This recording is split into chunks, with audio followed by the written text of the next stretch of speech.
Big Boo's Haunt is the most unique stage to enter in that it feels more like a secret stage rather than an actual course in Mario 64. When a player is ready to leave the main lobby of Peach's castle and head downstairs to unlock the door, they'll be goaded by a Boo in the long hallway and more than likely become intrigued to follow said Boo. Boo will lead you towards the courtyard in the back of the castle where you'll find a whole lot of other Boos all around you, of course assuming you already have 15 stars. You'll find one of the Boos has a strange item inside it rather than a typical coin. In my case, I don't think I had 15 stars the first time I entered the courtyard, so I went straight downstairs to the basement and entered the lava stage. First off, the stage is wonderfully presented. Like they really wanted to give off the terrifying haunted theme here, and it looks ripped straight out of your favorite Halloween movie. It's not even scary per se. Like Jolly Roger Bay was much scarier because of the implications of drowning alone in an ocean and... You know what, no, I'm not opening that fear up again. But the haunted theme here is more fun than anything else, and they do a great job playing into the eeriness. The areas of music, the areas without music, the sound effects, the general vibe and color schemes. It's really a wonderful experience just to get through.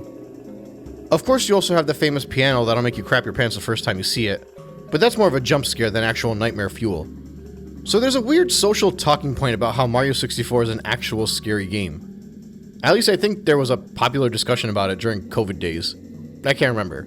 It was a pretty weird discussion, but if you wait long enough and a game is popular enough, there'll be discussion about everything. But yeah, I don't think this game is scary. Anyway, so you start off outside of the mansion, and you can either head towards it, run around it to the back, or move back and enter the shed, outhouse, or bomb shelter entrance, or whatever the heck this is. Said building will lead you to the basement, but we'll focus on that in a bit. Your first objective is pretty straightforward. You're going on a ghost hunt. Player logic indicates you'll enter the main lobby of the mansion first, and you'll want to explore all of the rooms you currently have access to, those being the ones on the main floor, and defeat all of the Boos you find. After all, this is a ghost hunt. There are 5 Boos total, and each room offers its own unique little challenge. One of the rooms will have a bunch of furniture flung at you, but will also contain a picture of a Boo. If you move in front of the picture and turn away from it, 2 Boos will come out to attack you, and that's when you gotta crush them. Another room will have the infamous eyeball, as well as a Boo you can quickly take care of. The next room will be a bit more challenging of a path to get through, with the platforms that fall as you run over them, and narrow paths close to the wall you'll have to traverse, all the while beating 2 Boos along your path. You'll want to be careful not to fall down the bottomless pit, because that's how you'll end up in the basement and have to make the walk of shame all the way back up to the lobby of the mansion again.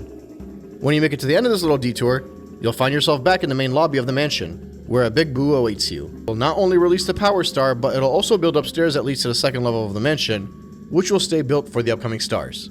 Next up, it's riding Big Boo's merry-go-round. So this is the star where you actually want to drop down to the basement for.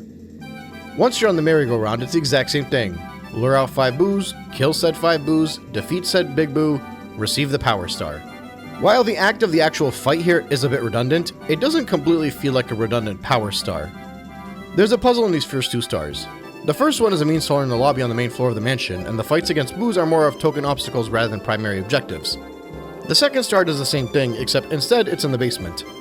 But the catch is, in the second star, you also need to lure all of the 5 Boos out of the paintings in the walls in order to defeat them. A player will go down to the merry-go-round and have to spend some time figuring out how to get the star.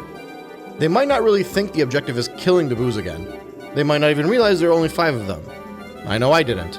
I spent like 10 to 15 minutes trying to jump through the paintings and avoid the Boos when I was younger until I figured it out. So while yes, it seems like it's basically the same star objective, the not so obvious goal of exploring the different areas of the mansion is part of the objective here. But if you're sick of attacking Boos for stars, how about attacking Books? The next star is the secret of the haunted books. You'll traverse the second floor of the haunted house and eventually find yourself in a library filled with bookshelves. There'll be a few different types of books attacking you here too. Whoever said reading wasn't dangerous clearly has never visited this mansion. At some point, you'll notice a few books sticking out of the bookshelf dead end. This is another one of those puzzles similar to the treasure chests we went through in Jolly Roger Bay. If you hit the books in the right order, you'll create a secret passage that'll take you to the Batcave. I wish. Instead, it'll take you to the Power Star. Next up is the Red Coin Star. As per usual, this is your chance to really get intimate with the level design and figure out all the intricate little secrets. The coins are hidden with the extra hint of haunted trolling too, which is just a treat. One of them will require you to face the evil piano and get it to chase you so that it reveals a coin behind it.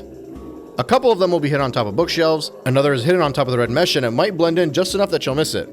There's one right next to a giant trap door that you might not spot that'll drop you down to the lower level, and 2 of them will strangely enough be hidden below some coffins that will suddenly rise up when you walk past them. It's all about trickery in Big Boo's Haunt. Made even funnier if you decide to spend time looking outside or in the basement because there is nothing there. A fitting scavenger hunt for a fitting haunted mansion. Your reward is the next star, which requires you to find your way to Big Boo's balcony. The only hint here is that it's a balcony. You need to climb. So you'll spend a bunch of time searching through the mansion in hopes to find a way to move up. By this point though, the stage starts to remind me of the obscure puzzles in Super Mario World whenever you enter a haunted house. In those stages, you have to enter and exit the correct doors with P-switches to find the secret exits. Here, those secrets are the objective. The star will make you enter all of the rooms and look up in hopes of finding any sign of upwards traversal. In one of the rooms, you might notice a platform that seemingly goes nowhere, but if you get on top of it, you'll see a landing overhead. At that point, it's as simple as following the path upwards, finding yet another Big Boo, and defeating it for a power star. Once again, it is a repeated fight, but the actual challenge here is the search, not the fight. Your final star is called Eye to Eye in the secret room. The title of this star doesn't really help, and it's one of those more obscure objectives for this stage. And considering most of the stars in this stage are already obscure, this one is really going to put your detective skills to the test.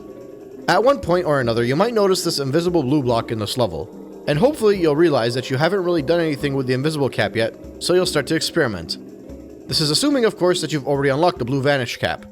If so, you'll probably have figured out that you can head through the various Boo paintings in the same way the other Boos have been drifting through them. At which point you also might recall that on your way up to the rooftop there was another Boo painting in the 3rd floor. Behind that painting there's a giant eye waiting for you. You'll have to spin around it a number of times to defeat it, and with the eye destroyed you can now collect the 6th power star. Realistically, this star will probably require a guide on the first time playthrough. Or maybe it's a lot simpler than I think it is, I'm not sure. But I know for certain it's one of the last stars I ever figured out how to get way back when I first played this game. Ultimately, despite the fact that this stage has many redundant aspects to it, I don't think any of the stars are really all that redundant when you actually play through them. And I think they're all better done by being dropped at the start of the stage. Hear me out. The first one has you explore the main floor. The second one expects you to go to the basement, but not everyone will know that you can get down there by falling. So they're better off going to the starting point and heading in through the outdoor shed entrance. Third star is a hunt for the books on the 2nd floor, which I guess you could start from the 2nd floor to look for. But again, part of the design of this stage, and this game really, is to search for the stars. The bookshelf isn't a visible obstacle like the chain chomp is in Bob-omb Battlefield, for example, so you should be looking for it from the start of the stage in the same way you should be looking for the following red coin star from the start of the stage. Big Boo's balcony and Eye to Eye could be considered redundant since they both require you to find the 3rd floor. But like I just discussed, you don't know that they're both up there, so it's not even necessarily an advantage to stay on that floor, because a player might get the star on the balcony and work their way all the way back to the bottom again and work their way back up to find it. Also, if a player gets a star without having unlocked the blue vanish cap, then it doesn't really matter which star you get before, you're going to have to exit the stage regardless. Remember, the assumption here isn't that you already know the whole stage. The whole point of me keeping tabs on how redundant some of these stars are is to better understand just how terrible it is that the game sends you back to the beginning of the stage whenever you collect a star. And for the most part, I haven't found it to be terrible in more than a handful of instances. The locations of most of these stars is somewhat of a specific task or objective that the player will have to figure out.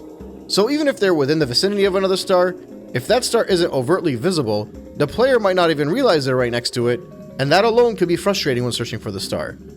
This isn't Mario Odyssey where you get a whole map that tells you exactly where the areas of all the stars are.